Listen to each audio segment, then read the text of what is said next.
मैं हूं आलिया और आप देख रहे हैं breaking barriers with Aliya Shah. Thank you so much for watching my show. Please keep watching. Pakistan में शरीयत नाफिज होने में कितने दिन रह गए हैं और कितने घंटे रह गए हैं, लगता है अब तो काउंटडाउन शुरू करना पड़ेगा। एक तो हमारे जो इस्लामाबाद की लाल मस्जिद के मौलवी साहब हैं, मौलाना अब्दुल अज़ीज़ साहब, उनकी हरकत जो वो कर रहे हैं उससे तो ऐसे ही लग रहा है। और दूसरी तरफ जो टीटीपी है उसकी तरफ से हमने बड़ा उनको ये कहा था, ऑफ़र की थी जनाब, हमने खुले दिल के साथ उनको ऑफ़र की। हमने कहा हम माफ़ करने के लिए तैयार हैं, आपको कोई बात ही नहीं, क्या हो गया अगर आपने 70-80 हज़ार लोग मार दिए, इट्स ओके, नो प्रॉब्लम, हम आपको मशरूत माफ़ी देते हैं। आप जो हैं ये सब छोड़ दीजिए, जो आपके तरीक़ेकार हैं, हरकत व सकनात हैं, ये अच्छी नहीं है, इनको छोड़ना पड़ेगा, अब इनको छोड़िए, हम आपको माफ़ कर देंगे। ये ना समझिएगा कि उन्होंने कोई इस तरह की बात की थी कि हमें माफ़ी दे दें, ये कर दें। उन्होंने आज तक कभी कोई माफ़ी नहीं, वो तो ये कहते हैं कि हम हमला करेंगे, हम ये करेंगे। तो उनका जवाब आ गया फिर उधर से, और उनका जवाब ये है खूब। वैसे तो बहुत सारे लोगों की तरह वो भी इस बात पर खूब हंसे होंगे। शाह महमूद कुरैशी साहब ने जो उनको ऑफ़र की ना, इसके ऊपर खूब वो हंसे होंगे। उन्होंने कहा होगा कि क्या कहें हम इनको, भाई कैसे लोग हैं ये, कि हम इनको ये कह रहे हैं कि हम तुम्हारे पर हमला करने आ रहे हैं और ये हमें कह रहे हैं कि कोई बात नहीं, अगर आप हमसे माफ़ी मांगेंगे तो हम आपको माफ़ कर देंगे। वो कह रहे हैं जी हम आपसे माफ़ी मांग कब रहे हैं, हम तो माफ़ी मांगने का कोई चक्कर ही नहीं इसमें, बल्कि आप जो है वो हमसे माफ़ी मांगिए। उन्होंने कहा कि हमारा काम शरीयत नाफिज करना है पाकिस्तान में, हम पाकिस्तान में शरीयत नाफिज करना चाहते हैं और ये हमारा मकसद है और इस मकसद को हम पूरा करेंगे। दूसरी जानब हम ये देख रहे हैं कि इस्लामाबाद में, आप सोच सकते हैं ना, इस्लामाबाद, रावलपिंडी और इस्लामाबाद, पिंडी इस्लामाबाद से ज़्यादा अहम है, उसकी वजूहात भी आप जानते होंगे कि क्यों है, बहुत अहम है। लेकिन मैं बात कर रही हूँ कि इन ट्विन सिटी जो है, ये इन शहरों में ऐसे लोग मौजूद हैं, मौलवी अब्दुल अज़ीज़ जैसे, जिसमें एक जनरल मुशर्रफ के दौर में इतना बड़ा ऑपरेशन हो चुका और उस दौरान जो कुछ हुआ। और पाकिस्तान में देखें ना, एक ये होता है ना, टैग लग जाता है कि देखिए यहाँ पे ये हुआ था इस मस्जिद में, तो दहशतगर्दी का ऑलरेडी इतना ज़्यादा जो है ये सब कुछ हो रहा है अफ़गानिस्तान में, जिसकी वजह से सब सारी बदनामी हो रही है।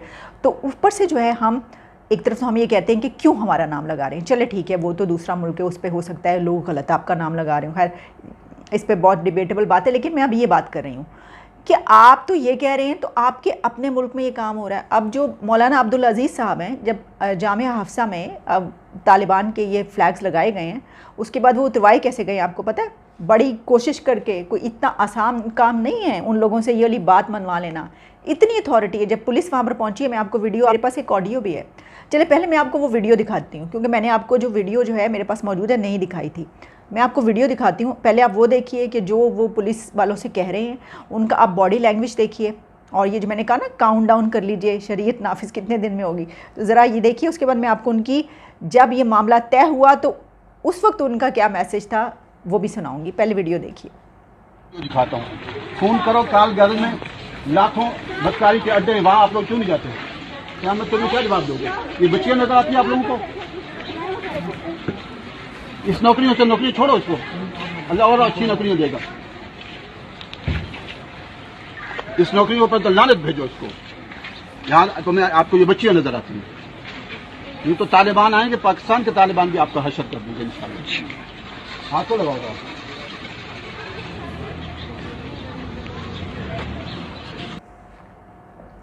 ये देख लिया आपने कैसे उन्होंने धमकी दी है कि ये जो तालिबान है ये आ रहे हैं, ये पाकिस्तान में भी शरीयत नाफिज होगी, तुम्हें देख लेंगे, ख़बरदार, तो तुम हाथ तो लगा के देखो।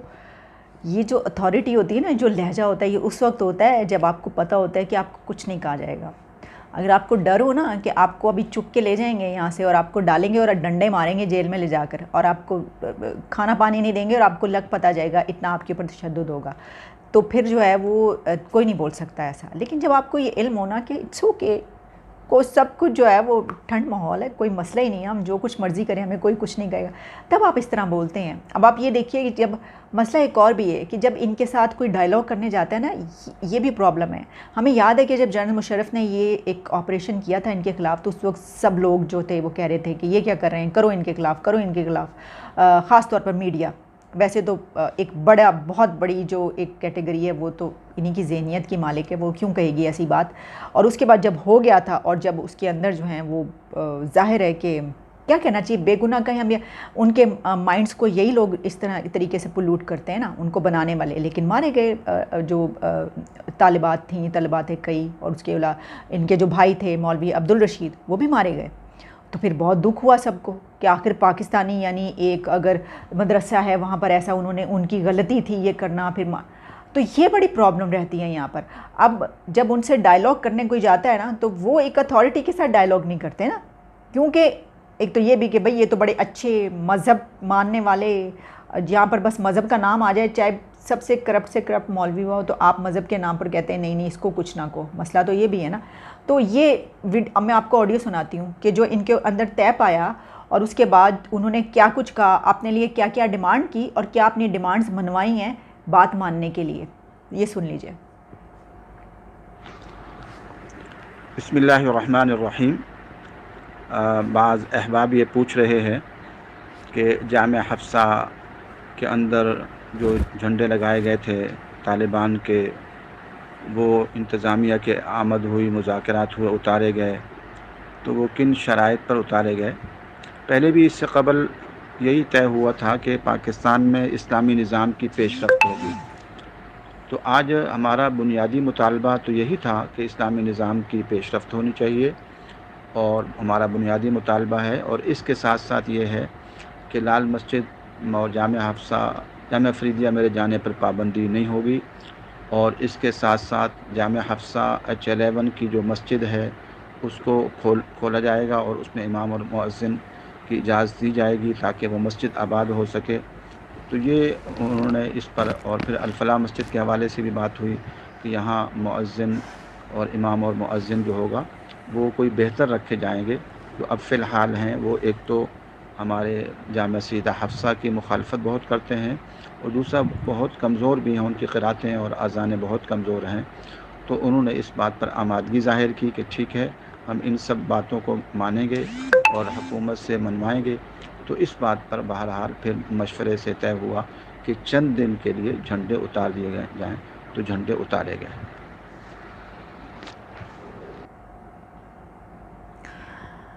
ये सुना आपने इनके लहजे में कितनी अकड़ है। ये अकड़ आपके लहजे में उस वक्त आती है जब आपको पता होता है कि आपको कुछ नहीं कहा जाएगा। इसकी वजह ये जानते हैं क्या भला, ये समझते हैं कि अगर इनको कुछ कहा गया तो बात जो है वो अफ़गानिस्तान तक पहुंचेगी, कि यहाँ पर एक मदरसे के मौलवियों के साथ इतने जो अपने आप को इस्लाम का ठेकेदार समझते हैं, उनके साथ जो है ये कुछ हुआ है, तो वो तो ये तो एक ऐलान करने की देर है कि हमारी मदद को आ जाओ। भाई मैं ये जो बातें, मैं बिल्कुल नहीं चाहती कि ऐसा हो, लेकिन आप देख लिया, हम देख रहे हैं ना जितनी उनकी अकड़ है, वो तो डिमांड्स कर रहे हैं। वो जानते हैं कि उनको कोई कुछ नहीं कहेगा, आराम से जो है वो बैठे रहेंगे, हमेशा से हैं इसी तरह बैठे रहेंगे। बहुत बड़े स्टेक होल्डर्स हैं ये यहाँ के मौलवी हजरात। तो ये सिचुएशन है इस वक्त। और अब आप सोचिए कि जो वहाँ पे बातें हो रही हैं तो किस तेज़ रफ्तारी से जो है हम बुरके की जानिब बढ़ रहे हैं। तो मैं तो ये सोच रही थी कि भाई किस रंग का बुरका सिलवाया जाए और कौन सा रंग जो है वो बेहतर रहेगा। अब देखें ब्लैक जो है ना, वो मैंने देखा था एक जो कोई फिल्म फेस्टिवल था जहाँ पे किम कार्दाशियन जो है वो पहुँची हुई थी, उन्होंने एक जो अपना कॉस्ट्यूम सिलवाया पूरा ब्लैक ऊपर से लेकर नीचे तक, बहुत ही खौफनाक दिखाई दे रही थी। लेकिन ये एक सिंबॉलिक लोग ऐसे काम कर रहे हैं, ये दिखाने के लिए, ये बताने के लिए कि देखें ये क्या होने जा रहा है अफ़गानिस्तान में। और भी एक दो जगहों पर मैंने देखा है, बहुत बड़े बड़े इंटरनेशनल मैगज़ीन्स में वो इस तरह की कुछ तस्वीरें शाया हुई हैं, जो इंटरनेशनल पर्सनालिटीज़ हैं, सेलिब्रिटीज़ हैं, वो ऐसा जो है पहन रही हैं, और वो इसलिए कि वो ये दिखा रही हैं कि ये कुछ अफ़गानिस्तान में हो जाए। और आपने ये खबर तो सुनी ली होगी कि अफ़गानिस्तान में अब तालिबान ने एक आया कि लड़कियों के अलग स्कूल हम बनाएंगे और वहाँ पर उनको पढ़ाएंगे।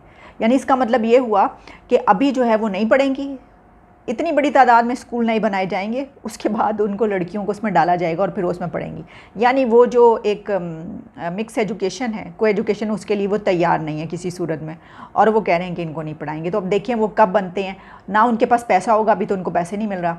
खैर पाकिस्तान में जो कुछ हो रहा है, जो मुश्किलात है, उन सब को छोड़कर हमारे तो शाह महमूद कुरैशी साहब की सबसे बड़ी काम ही ये है कि वो जो कुछ कर सकें, वो रोज़ाना उनके बयानात और आ रहे होते हैं अफ़गानिस्तान के लिए, ये करना चाहिए, ये करें उनके लिए।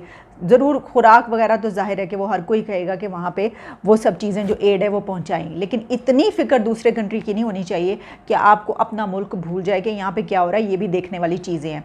लेकिन बहरहाल फ़ॉरेन मिनिस्टर हैं तो ज़ाहिर है फ़ॉरेन मिनिस्ट्री देखेंगे ना। तो ये सूरत हाल है। तो आप आइडिया दे सकते हैं। मैंने तो वैसे जो सोचा है वो रेड कलर सोचा है बुरके का। मैंने कहा डार्क रेड कलर का जो है ना वो बुरका सिलवाया जाए ताकि वो दूर से ख़तरे का निशान नज़र आए। वो जो यहाँ पे एक प्रॉब्लम रहती है ना, अभी भी एक वो मैं देख रही थी, खबर आई हुई थी कि खातून है, बच्चों वाली खातून, वो अपने बच्चों को स्कूल छोड़ के जो है वो वापस घर आ रही थी और उनके पीछे एक लड़का लगा, उनको घर तक छोड़ के गया और बहुत ही उसने घर पहुँचने के बाद जो है वो गंदी हरकतें की हैं। तो उसकी CCTV फुटेज आई है, अब उसको जो है वो पकड़ने की कोशिश की जा रही है। तो दूर से आप रेड बुरका पहन के निकलें ताकि ख़तरे के निशान दूर से तमाम ख़वातीन नज़र आएँ। अगर यहाँ पे शरीयत नाफिज हो जाए तो किसी को जो है ना, मैं तो कह रही हूँ अभी से शुरू कर दे प्रैक्टिस, ताकि किसी को जुर्रत ना हो। जो कहते हैं ना कि रोबोट तो है नहीं भाई, तो जाहिर है कि फिर वो जो है वो पीछे पीछे आते हैं। तो फिर वो जब रेड बुरका पहना होगा ना आपने, ख़तरे का निशान, चलें ब्लैक पहन लें, जो भी पहन लें, तो वो पीछे भी नहीं आएंगे। इजाज़त दीजिए, दोबारा आपसे मुलाकात होगी। Stay tuned, stay safe and stay happy.